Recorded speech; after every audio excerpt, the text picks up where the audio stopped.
pada analisis strategi PT Bayan Resource.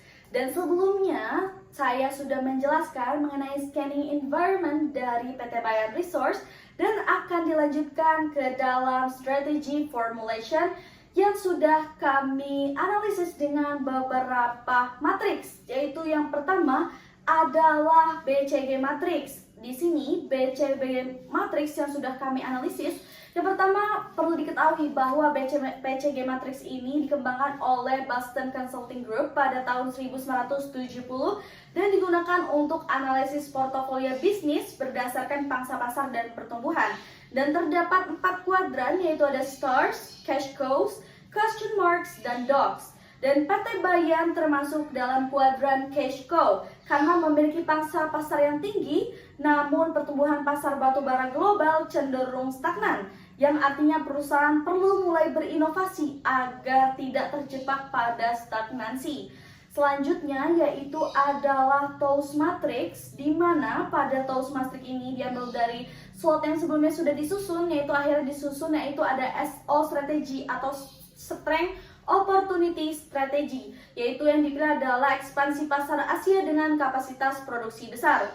Lalu ada ST strategi atau strength dan thrift strategy, yaitu adalah hedging harga batu bara dengan menggunakan stabilitas finansial untuk melindungi nilai fluktuasi harga. Lalu juga ada WO strategi atau weakness dan opportunity strategy, yaitu diversifikasi ke energi terbarukan untuk mengurangi ketergantungan batu bara dengan investasi solar atau hidrogen. Lalu ada WT strategi, yaitu weakness dan trade strategy, yaitu dengan alih teknologi batu bara bersih dengan mengembangkan gasifikasi batu bara untuk menghadapi ancaman energi terbarukan. Lalu kami juga membuat IE matrix, di mana IE matrix ini menggabungkan nilai IFAS dan juga EFAS yang sebelumnya sudah dijelaskan pada video pertama. Dan ini digunakan untuk menentukan posisi strategis perusahaan dalam 9 sel strategi, yaitu ada sumbu X yaitu IFAS dan juga sumbu Y yaitu EFAS. Dan Bayan berada di zona growth and build yang menunjukkan bahwa strategi agresif seperti ekspansi dan diversifikasi sangat sesuai untuk PT Bayan Resource. Lalu selanjutnya kami juga melakukan untuk menganalisis alternatif strategi, yaitu terdapat 4 strategi utama, yaitu dan kami membentuk pro kontranya. Yang pertama adalah untuk strategi hedging harga batubara. Yang pertama itu untuk mengurangi resiko fluktuasi harga dan memastikan bahwa arus kas untuk pembayaran utang atau dividen. Itu untuk pro-nya, dan kontranya yaitu adalah membatasi keuntungan jika harga melonjak dan membutuhkan keahlian dalam perdagangan komoditas. Lalu untuk strategi optimasi biaya, yang pertama yaitu adalah menurunkan harga break even menjadi 25-30 ton dari rata-rata industri 40 ton.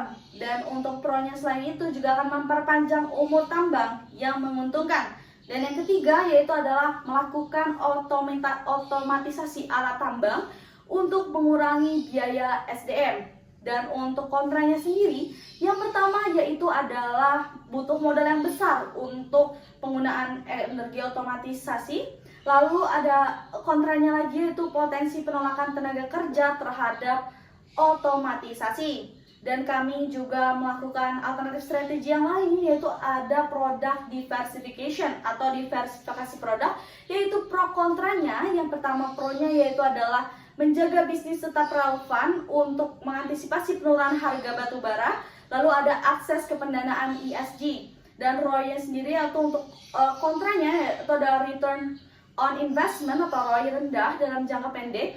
Lalu juga sulit untuk mengurus regulasi seperti perizinan dan jaringan listrik. Lalu untuk ekspansi pasar, yaitu untuk kontranya sendiri adalah mengimbangi penurunan permintaan dari Eropa atau Tiongkok karena impor India naik 5% per tahun. Lalu yang kedua, memanfaatkan keunggulan batu bara kalori tinggi dan bayar. Dan untuk kontranya yaitu adalah resiko politik, biaya logistik ke pasar tersebut dan lebih mahal seperti itu. Lalu kami juga membentuk KSPM matrix. Di sini dapat dilihat bahwa dari hasil analisis kami menyusun 4 strategi, yaitu ada hedging harga batubara, cost optimization, product diversification, dan market expansion. Dan kami melalui Quantitative Strategic Planning Matrix atau QSPM, kami mengevaluasi alternatif dengan scoring objektif. Sehingga scoring yang pertama yaitu hedging untuk harga batubara dengan total 3,66. Lalu untuk product diversification dengan total skor yaitu 4,08. Dan untuk ekspansi pasar dengan total yaitu sebesar 4,5. Dan optimasi biaya dengan total 4,5.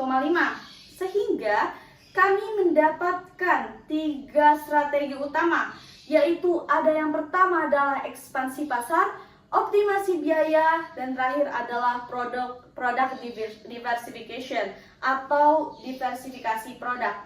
Lalu untuk strategi yang sudah kami ajukan, kami akan bahas dengan detail pada video selanjutnya, yaitu akan ada strategi implementation dan juga ada strategi kontrol.